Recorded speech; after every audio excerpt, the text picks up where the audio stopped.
waxaa deegaanka Balle Caraale oo ka tirsan gobolka Saraar lagu soo afsharay shir ballaaran ay yeesheen beesha Khayr Yoonis oo kamid ah beelaha waaweyn ee dega gobolada Saraar, Saaxil iyo Togdheer. Shirkan oo muddo ka socday deegaanka Balle Caraale ayaa waxaa xiritaankiisa ka soo qayb galay mas'uuliyiin ka socday xukuumadda Somaliland, maamulka gobolka Saraar, odayaal, waxgarad iyo ergey kala duwan oo lagu soo casuumay shirka beesha Khayr Yoonis. waxaana ugu horreyn halkaasi laga akhriyay qodobadii ka soo baxay shirkani.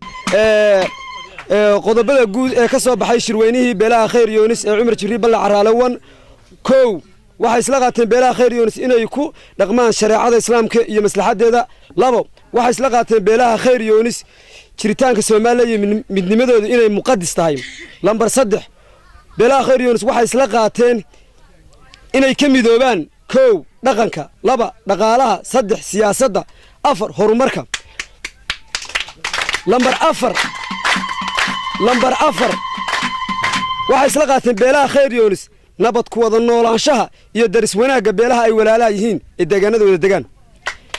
lambar 5 waxay isla qaateen beelaha Khayr Yoonis ilaalinta deegaanada ay beeshu degto sida shidida dhuxusha, xaalufinta nabaad guurka deegaanka. lambar 3 joojinta deegaameynta cusub.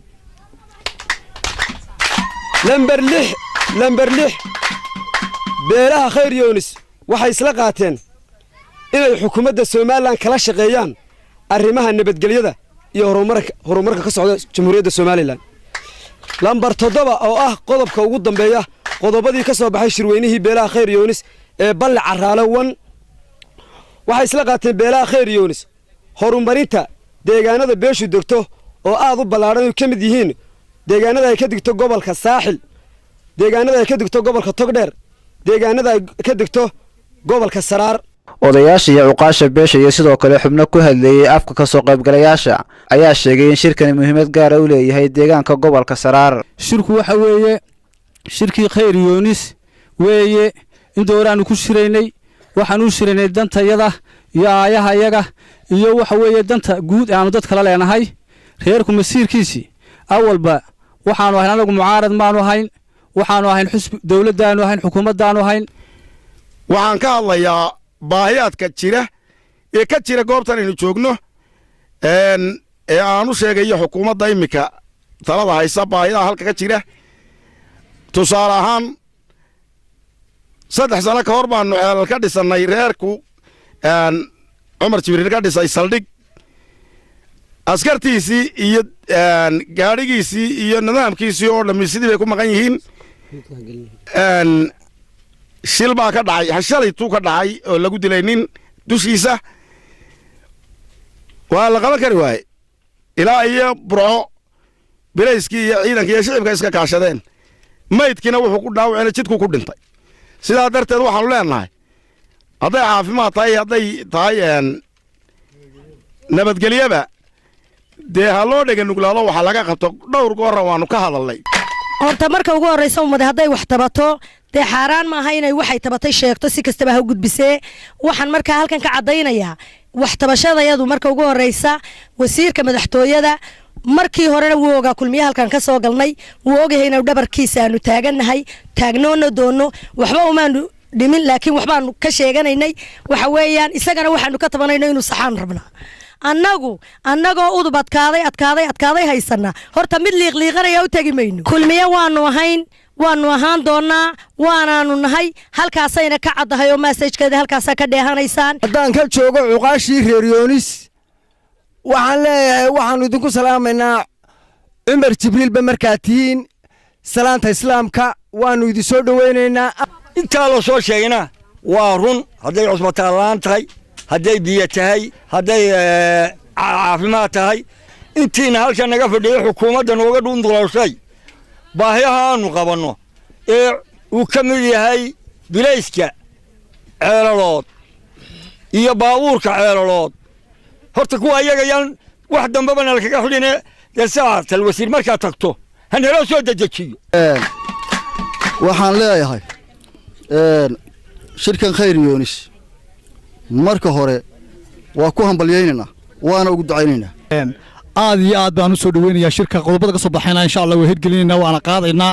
waan soo dhaweynaa shirka beelaha Khayr Yoonis waxaan u taageersanahay si aada iyo aada oo xoog badan ayaannu u taageersannahay waana soo dhowaynaynaa annagu raggii halkan laga soo doortay ee dadkani ku tabceen baanu nahay baahida halkan taallaana mar walba cidda ay ku taalla waa annaga baahidaasi waa baahi jirta kolley dee wasiirkeennii iyo badhasaabkii oo dowladda dhexe intuu inoo matelaysana way inala joogaan kuurooya dhismihii reerka iyo haddiiba laba kuuroo yahay suururintii reerka iyo qaabkii reerku meeshu mari lahaa uu dowladdan somalilan haddiiba laba kuuroo yahay saddexda xisbi ee jira maadaama aynu gallay wakhti kala guura reerkana waa kulmiye waa asaasii kulmiye waxaa daan looga jeedaa sida hamaa loo culo in loo culo laysu yimaado wasiiru dowlaha wasaaradda waxbarashada somalilan maxamed xaaji aadan cilmi xogayaha dowladda hoose ee berbera cabdikariin aadan cadde badhasaab ku-xigeenka gobolka saraar nuur qaasin qodax ayaa iyaguna hambeleeyey shirkani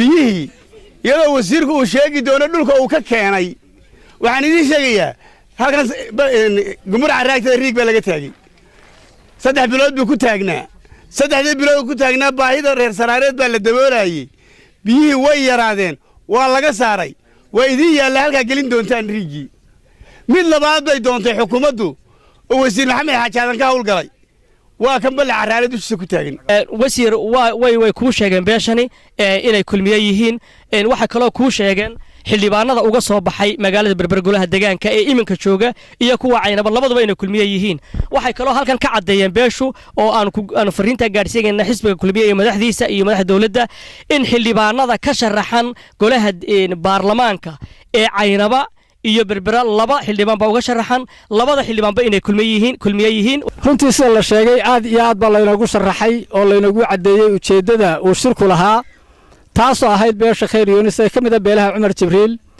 inay kaga tashanaysay aayaheeda beelnimo iyo mustaqbalkeeda iyo inta ay int kale la wadaagto inay ka soo saarto wax ay ku dhaqanto oo ay kala dambayn iyo maxaan idhaahayey iyo nidaam ay ku yeelato ay iyadu isku maamusho bulshada kalena kula wadaagto taasoo runtii meel martay aad iyo aad baan ugu mahad celinaya ugu dambayntiina suldaanka guud ee beelaha cumar jibriil suldaan cabdiraxmaan qodax jaamac ayaa halkaasi ka soo jeediyey hadallo duca iyo dardaaran ah waxaan aad iyo aad iyo aad iyo aad ugu hambalyaynayaa beesha khayr yuunis tallaabadaa ay qaadeen ee ay ku mideeyeen taladoodii ilaahay ha idinku guuleeyey noocay tahayba dad iyo duunyo naf iyo maal amni ilaahay ha idinku guuleeyo salebaan cilmi siciid salebaan kiiko telefishinka caalamiga star caynaba